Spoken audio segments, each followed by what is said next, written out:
Welcome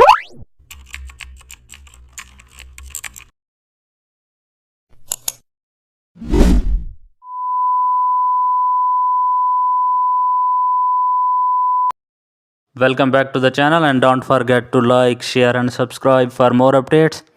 Today we are diving into an exciting tutorial how to make a neon poster design with custom shapes. Start with a blank background, select custom shape tool and draw a heart shape, and also duplicate it and change color to electric pink, and also add outer glow with neon tone. Apply blur for light diffusions. Now add smaller shapes for spark details.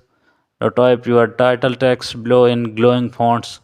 Also duplicate and blur text slightly for effect. It now looks like a real neon sign.